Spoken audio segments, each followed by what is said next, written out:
আর ছেলে নয়, সে নিজেকে ছেলে মনে করে না, সে একজন মেয়ে। মানে আপনার মনে হবে যে পৃথিবীটা ফেটে যাক, আপনি ভিতরে চলে যান যদি আপনার ওই ব্যক্তিত্বটুকু থাকে। যারা পশ্চিমাদের এজেন্ডা বাস্তবায়ন করছে তারা যে 24 সালে দাঁড়িয়ে আমাদের তরুণ প্রজন্মকে ধ্বংস না করে, আমাদের তরুণ প্রজন্মকে হারাতে না হয়, সেজন্য এখনই আমাদের সচেতন হতে হবে। উগান্ডা রাষ্ট্রের যে সরকার সেটি একটি অবৈধ সরকার। বৈধের সামনে আমি একটি বর্ণ শুধুমাত্র অযুক্ত করে যখন এই মিনিংটা পুরো 180 ডিগ্রি উল্টে যায়, একটি আলাদা মেসেজ দেয়, তখন ওই শরীফ শরীফার গল্পের ওই কয়েকটি শব্দ, ওই কয়েকটি বাক্য খুবই গুরুত্বপূর্ণ, কারণ আলটিমেটলি ওটি কি মেসেজ দিচ্ছে এটি ইম্পর্টেন্ট। 99.95% মানুষ জন্মগ্রহণ করে ছেলে অথবা মেয়ে হিসেবে, এবং বাকিরা কিছুটা এই যে বায়োলজিক্যাল ডিসঅর্ডার হয়ে এই হিজড়া কমিউনিটিতে যায়। অর্থাৎ আপনি এটাকে বায়োলজিক্যালি প্রুভ করতে পারবেন। জন্মের সাথে সাথে যদি না পারেন, কিছুদিন পরে তার হরমোন অনুযায়ী, তার বডির অর্গান অনুযায়ী বা অন্য কোনো ভাবে অবশ্যই আপনি বায়োলজিক্যাল টেস্ট করে এটাকে প্রুভ করতে পারবেন। কিন্তু ট্রান্সজেন্ডার নতুন একটি মতবাদ এমন আসছে, সেই মতবাদের মূল কথা হচ্ছে তারা মনে করে যে তারা আসলে ছেলে হিসেবে জন্মগ্রহণ করলেও তারা একটা ভুল দিয়ে আটকা পড়েছে, তারা মেয়ে হিসেবে জন্মগ্রহণ করলেও তারা ভুল দিয়ে আটকা পড়েছে, তারা বাহ্যিকভাবে ছেলে হলেও মনে মনে মেয়ে। মানে কি এক উদ্ভট কথা। আমার আজকে সকালে ঘুম থেকে উঠে মনে হলো যে না, আমি সার্জিস না, আমি ঢাকা বিশ্ববিদ্যালয়ের সম্মানিত vice chancellor professor doctor ASM Maksud Kamal. আমি যাব সকালে স্যারের অফিসে, স্যারকে গিয়ে বলবো, স্যার প্লিজ আপনি আপনার বাসায় যান, আমি আজকে সকাল থেকে আমার নিজেকে ঢাকা বিশ্ববিদ্যালয়ের ভিসি মনে হচ্ছে, আমি অফিস করব। মানে কি এক অদ্ভুত এবং পাগলের প্রলাপ। আগামীকাল সকালে আমার ঘুম থেকে উঠে মনে হলো যে না, আমি সার্জিস না, আমি বাংলাদেশের মাননীয় প্রধানমন্ত্রী দেশরত্ন শেখ হাসিনা। আমাকে তাহলে আমার ওই আসনটি ছেড়ে দিন, মাননীয় প্রধানমন্ত্রীকে গিয়ে বলবো। মানে কি এক উদ্ভট কথা। কোন একজনের একটা কিছু মনে হচ্ছে, সেটাকে আমাদের স্বীকৃতি দিতে হবে, সেটা আমাদের সমাজে প্রতিষ্ঠিত হবে, অথচ সেটার কোনো প্রুফ নেই। আপনি আজকে অনেকে বলছে যে যারা ট্রান্সজেন্ডার তাদের মধ্যে কিছু কিছু, এই সংখ্যাটা 10 থেকে 20%, যাদের ওই পশ্চিমা বিশ্বের অসংখ্য টাকা রয়েছে কিংবা এনজিওর ফান্ড রয়েছে, তারা বলছে যে আমরা আমাদের যে অর্গানগুলো, আমি যদি পুরুষ হই, নিজেকে মেয়ে মনে করি, আমার অর্গানটাকে আমি ট্রান্সপ্ল্যান্ট করতে পারবো। আপনি পুরুষ হয়ে নিজেকে মেয়ে মনে করে আপনার শরীরের বাহ্যিক কিছু অর্গান ট্রান্সপ্ল্যান্ট করতে পারবেন, কিন্তু আপনি মেয়ে মনে করেন, আপনি আমাকে গর্ভধারণ করে দেখান।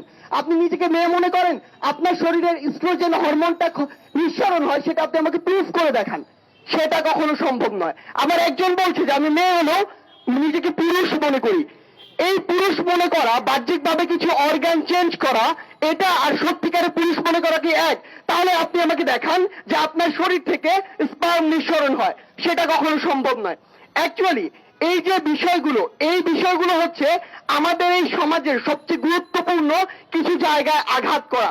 আমরা স্যামুয়েল টি হান্টিংটনে যে ক্ল্যাশ অফ সিভিলাইজেশন, সেখানে দেখেছি যে এই শতাব্দীতে পশ্চিমাদের সাথে বা ইহুদিদের সাথে সবচেয়ে বড় যে ক্ল্যাশটা হবে, তারা আশঙ্কা করছে এটি হচ্ছে মুসলিম বিশ্বের। এখন আপনি যদি লক্ষ্য করেন যে বর্তমানে এই ট্রান্সজেন্ডার যে ইস্যুটা, এটাকে ঘৃণা ভরে প্রত্যাখ্যান করছি শুধুমাত্র আমরাই। ওয়েস্টে এটা অধিকাংশ ক্ষেত্রে এস্টাবলিশ হয়ে গিয়েছে।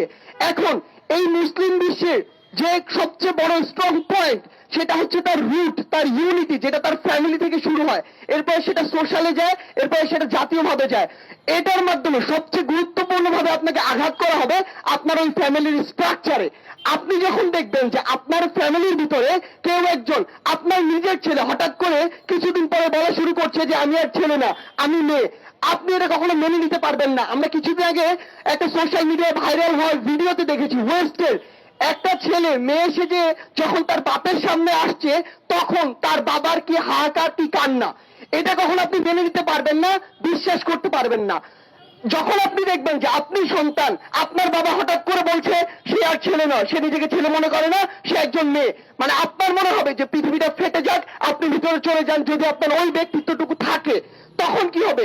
এই যে আপনার সোসাইটির যে রুট, আপনার ফ্যামিলি, ওই জায়গায় একটা বিশাল বড় বিভাজন, অনেকটা গৃহযুদ্ধের মতো একটা ক্ল্যাশ সৃষ্টি হবে, যার ফলে আপনার পরিবারের যে ব্রেকডাউন, ভাঙা, ওটা সৃষ্টি হবে। এরপর সেটা সমাজে যাবে, রাষ্ট্রে যাবে।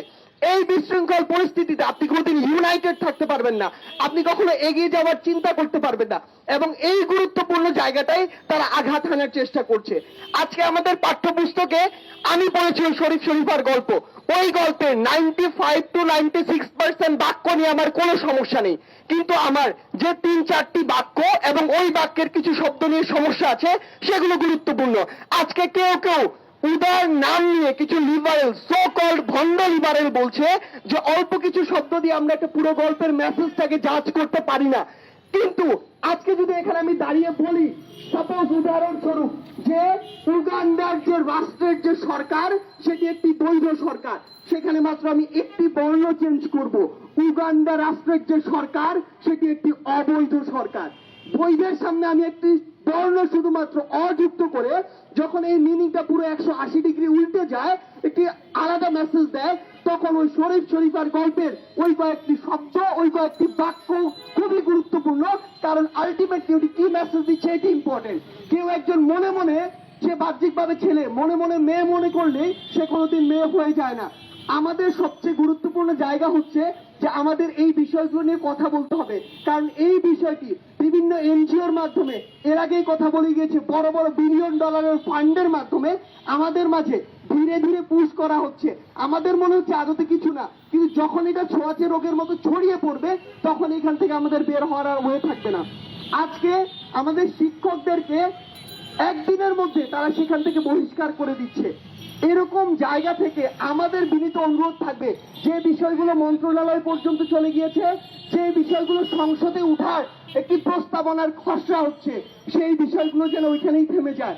আমি বিনীতভাবে আপনাদের সবার মাধ্যমে আমাদের পক্ষ থেকে, এই তরুণ প্রজন্মের পক্ষ থেকে মাননীয় প্রধানমন্ত্রীকে বলতে চাই, মাননীয় প্রধানমন্ত্রী, মীর জাফরেরা কখনো দূরে থাকে না।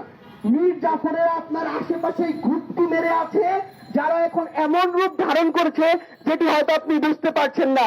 আমরা সেই 75 দেখেছি বঙ্গবন্ধুর কত কাছে ওই মোস্তাক ছিল, ওই মোস্তাকরা আশেপাশেই তোষামত করতে করতে ঘুরতি মেরে থাকে, আর তারা পশ্চিমাদের কিছু নোংরা এজেন্ডা বাস্তবায়ন করে যেটা আমাদের অনেক বড় ক্ষতি করে। ওই মোস্তাকদের নোংরা চক্রান্তে 75 আমরা আমাদের বঙ্গবন্ধুকে হারিয়েছি, কিন্তু আজকে 2024 সালে দাঁড়িয়ে